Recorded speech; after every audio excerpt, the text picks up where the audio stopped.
Welcome all. आज मैं एक नया ड्रामा स्टार्ट करने वाली हूँ। आई होप आपको पसंद आएगा। ड्रामे की स्टार्टिंग में एक पेपर दिखाया जाता है, एक नोट जिसमें लिखा होता है कि रॉयल गार्ड के लिए भर्ती। ग्रैंड ड्यूक कार्टिस सीन वर्ग के अधीन सीधे सेवा करने के लिए। फिर हमें दिखाया जाता है कि कुछ लोग वहाँ खड़े हुए होते हैं, जिसमें से कोई कहता है कि ये क्या है, ये नौसेना के लिए नोटिस नहीं है। जिसमें से वहाँ फीमेल होती है, वो कहती है कि कार्टिस सीन वर्क वे शाही सेना का नायक है, और वो कहती है कि इसमें कुछ गड़बड़ लग रही है। और उनमें से कोई कहता है कि वो सुंदर ड्यूक। और फिर उनमें से कोई कहता है कि क्या वे किसी ऐसे व्यक्ति की तलाश में नहीं है जो अधिक बुद्धिमान हो। मैंने सुना है कि ग्रैंड ड्यूक एक वास्तविक कट्टरपंथी हो सकता है। जिसमें से कोई आगे बढ़ता है और बढ़ते हुए उस पेपर को अपने हाथ से क्रंच करता है, मरोड़ते हुए। और फिर हमें दिखाया जाता है कि वो कहती है कि मैं इसे करूँगी। जिसमें से वहाँ जो फीमेल खड़ी हुई है वो शॉक्ड हो जाती है। वो कहती है क्या क्लो तुम गंभीर हो। ये हमारी ड्रामे की फीमेल लीड है, इसका नाम क्लो है। गाइस अजीब है, मैं इसको आगे जाके चेंज करूँगी। ओके, तो कहती है कि मत जाओ, ये 100% एक भयानक काम होगा। नहीं 10,000%। और वो कहती है कि आपको क्या लगता है कि उन्होंने इसे यहाँ क्यों पोस्ट किया होगा। ऐसा इसलिए है क्योंकि कोई और ऐसा नहीं करना चाहता। फिर हमें दिखाया जाता है कि कमीशन के समय मूल वेतन के 200% के बराबर त्रैमासिक प्रोत्साहन प्रदान किया जाएगा। और वो कहती है कि हर तीसरे महीने 200% का मतलब है कि मेरा पूरा परिवार पूरे सीज़न बैठ के आराम से खा सकता है, मुझे कुछ करना भी नहीं पड़ेगा। और वो अपने आप को इमेजिन कर रही होती है और कहती है कि कम से कम कुछ समय तक तो हमें ऐसे नहीं जीना पड़ेगा गरीबी में। और वो बर्गर को पकड़े हुए अपने आप को गरीब हुए इमेजिन कर रही होती है। और फिर वो उस पेपर को मरोड़ते हुए कहती है कि चाहे युद्ध हो या जोखिम भुगतान, मुझे बस 1 साल तक टिकना है। भले ही उसका व्यक्तित्व बुरा हो, लेकिन वह वास्तव में कितना ही बुरा हो सकता है। और वो कहती है कि सबसे महत्वपूर्ण बात यह सुनिश्चित करना है कि मेरे परिवार को भूखा ना रहना पड़े। और वो स्माइल करते हुए कहते हैं कि मैं ये सुनिश्चित करूँगी कि मैं इस नौकरी को किसी भी हालत में हासिल कर लूँ। और वो कह ही रही होती है, और कुछ टाइम बाद का सीन दिखाया जाता है कि उसका अजीब सा फेस है। और वो कहती है कि सेकंड लेफ्टिनेंट क्लू इम्बियोस, ये उसको कुछ कोई कह रहा होता है और उसका अजीब सा फेस होता है। हमें दिखाया जाता है कि वो कहता है कि मैंने कहा सिर्फ फर्श पर। और गाइस यही ग्रैंड ड्यूक है, हमारे ड्रामे का मेन लीड। और वो कहती है कि मैं वही व्यक्ति हूँ जो उस पेपर के ज़रिए ठगी गई, मुझे उस पर विश्वास करना ही नहीं चाहिए था। कार्टिस सीन वर्क, मैं हूँ वो। और फिर वह भी उसी हालत में है, और उस हालत में सोचती है कि 200% प्रोत्साहन का कारण मूल अस्तित्व ही है। ये वही कारण है जिसकी वजह से मैं यहाँ हूँ। और वो सोच रही होती है कि इस घृणित राक्षस के अधीन कोई भी 2 महीने से अधिक जीवित नहीं रह सकता है। अब कारण की व्याख्या करें। मैं अपने शब्द वापस लेती हूँ। और वो पूरे पसीने में तर होती है और गुस्सा करते हुए कहती है कि वास्तव में क्या मुझे इसकी सचमुच ज़रूरत है, इन पैसों की जो मुझे ये करना पड़ रहा है। वो कहती है सेवा निरीक्षण, दूसरे शब्दों में सजा, एक सजा के रूप में सेना में शामिल होना। और वो ये कहती है कि ये एक ऐसा वाक्यांश है जिसे इवांस के गौरवशाली सैनिक कार्टिस सीन वर्क इस्तेमाल करना पसंद करते हैं। और ड्यूक कहता है कि सेवा निरीक्षण, दूसरे शब्दों में वो ये सोच रही होती है कि ड्यूक कहता है सिर ज़मीन पर अच्छे से। और वो कहती है कि यद्यपि ये यातना है, मुझे ऐसे सहना होगा, मैं ये कर सकती हूँ। और वो आँखें बंद करके सोच ही रही होती है, और सोचते सोचते कुछ टाइम पहले चली जाती है कि उसने पहले क्या किया था। और वो कहती है क्या सचमुच कोई कारण है कि ये सारी सज़ा ज़रूरी है। एक दिन ऐसा इसलिए होता है क्योंकि कोई एडमिरल है।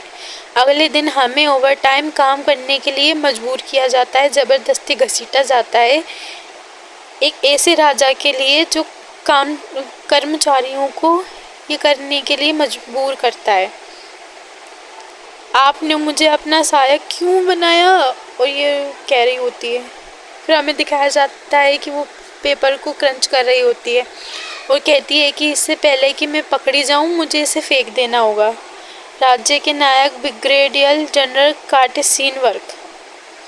और फिर हमें दिखाया जाता है कि ड्यूक का फ़ोटो, और वो उसको देखते हुए कहती है कि राजा का छोटा भाई एक ग्रैंड ड्यूक और मेरा प्रत्यक्ष सुपीरियर। फिर हमें दिखाया जाता है कि उसने उसका फ़ोटो पूरा बिगाड़ दिया है, अजीब सा फेस बना दिया है उसका। और वो कहती है कि वह काम करने का शौकीन है, इसलिए जब वह ओवर टाइम काम करता है स्वाभाविक रूप से इसका मतलब ये है कि उसके सहायक को भी ऐसा करना होगा। बकवास कहीं का। और अगर आप कभी काम पर सो जाते हैं तो वह आपको अनुशासन की कमी होने पर, आपके काम न करने पर आपको दंड देता है।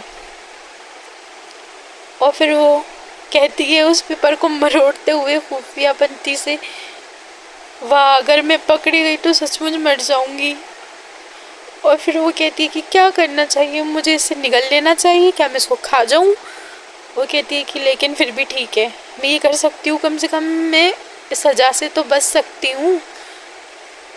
और फिर वो ठानते हुए कहती है कि ठीक है, कम से कम मुझे समय पर वेतन तो मिल रहा है, मैं कर लूँगी इसको। और फिर वो कहती है कि मुझे यहाँ आए हुए 3 महीने हो चुके हैं। एक समय था जब मैं इस बात पर बहस कर रही थी कि ड्यूक को मारकर अपराधी बन जाऊं या बेरक की खिड़की से बाहर कूद जाऊं, लेकिन अब तक किसी तरह काम चलाने में कामयाब रही हूं। और ड्यूक कहता है और अब, और हमें दिखाया जाता है कि वो अभी उसी पोजीशन में है, पनिशमेंट में, और सोच रही होती है। और ड्यूक कहता है कि वारंट अधिकारी ओम्बियोस, आपने मुझे सुना सही से। इतने में वो शॉक हो जाती है, वो खड़ी होकर सल्यूट करते हुए कहती है कि श्रीमान जी हाँ, अधिकारी एम्बियोस रिपोर्टिंग कर रहे हैं, मैंने आपकी बात ज़ोर से और साफ सुनी सर। वो कहता है कि अच्छा। और वो कहती है कि ये एकदम तोड़ने वाला था, मैं घबरा गई थी बहुत ज़ोर से। वो सल्यूट करते हुए कहती कि सल्यूट करते हुए वो खड़ी होती है कि ड्यूक कहता है कि मैंने भी आपकी बात ज़ोर से और स्पष्ट सुनी, क्या आप ग्रैंड ड्यूक से दोबारा दंडित होना चाहते हैं। वो कहती है कि उस टाइम पे जब मैं रूस से बात कर रही थी उसी टाइम पे इसको क्यों आना था, उस टाइम पे इसको क्यों सुनना था। और वो रो रही होती है। वो कहती है कि ये अब मुझे सज़ा देने के लिए कह रहा है, मुझे यकीन नहीं है कि मैं क्या सोच रही थी।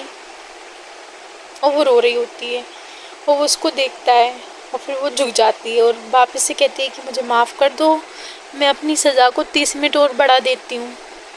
मैं अपना सर 30 मिनट तक के और झुकाए रखती हूँ ड्यूक। वो कहता है कि ठीक है कोई ज़रूरत नहीं है, छोड़ो।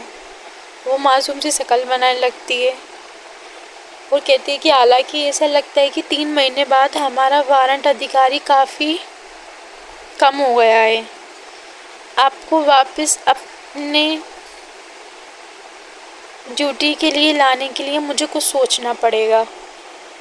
वो सोचते हुए कहता है कि शायद मुझे लगता है कि तुम्हारी जो सैलरी है ना वो काट देनी चाहिए। तो वो शौक हो जाती है और शौक होते हुए कहती है क्या आप मजाक कर रहे हैं। तो उसके पास आते हुए कहता है कि आज गिलिटिन के ड्यूक के साथ राजकीय भोज होगा, आप मेरी सहायता करने के लिए वहाँ मौजूद रहोगे। और वो कहता है कि आप मेरी सहायता करने के लिए वहाँ मौजूद रहोगे। तो वो कहती है कि मुझे क्षमा करें ड्यूक, लेकिन मेरे पास भोज के लिए कोई गाउन नहीं है। तो वो कहता है कि एक वारंट अधिकारी को भोज में पोशाक पहनने की आवश्यकता क्यों होगी, आपके पास पहले से ही रॉयल गार्ड की वर्दी है, वही पहन के आओ। वो मुड़ते हुए स्माइल देते हुए कहता है कि टाइम पे मेरे स्थान पर पहुंच जाना 6 बजे। वो जा रहा होता है, ऊपर से तो कहती है कि जी सर, ओके मैं पहुंच जाऊंगी, और अंदर से कह रही होती है कि मैं इसे मार दूंगी, मैं उसको जिंदा मार दूंगी। और फिर हमें कैसल का सीन दिखाया जाता है।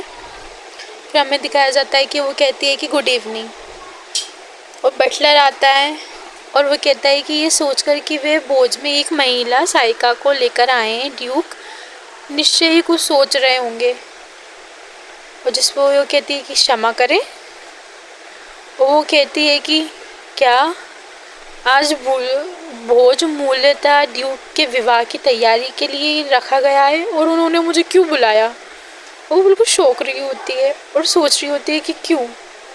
फिर वो हमें बोलती है कि ग्रैंड ड्यूक आज रात ग्लिंटलैंड की डचेस से मिलना है उन्हें। डचेस के पास बहुत से योग्य प्रेमी होना चाहिए।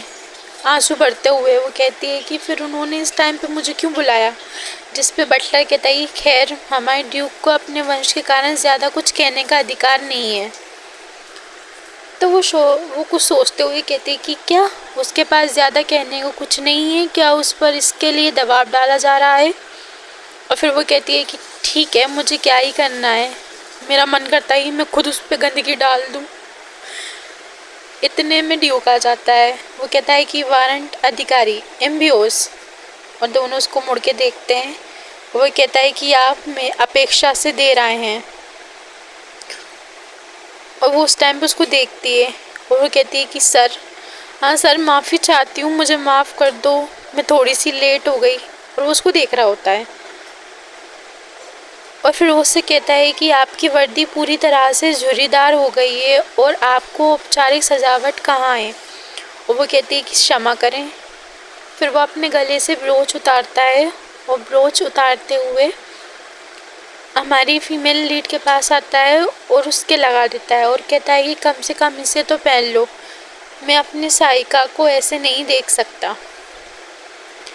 सो गाइस, आज का एपिसोड मैं यहीं एंड करती हूँ। ये ड्रामा बहुत फ़नी है। अगर आपको पसंद आए तो लाइक करें, शेयर करें, सब्सक्राइब करें, और कोई गलती हो तो मुझे बता दें। Okay, bye bye.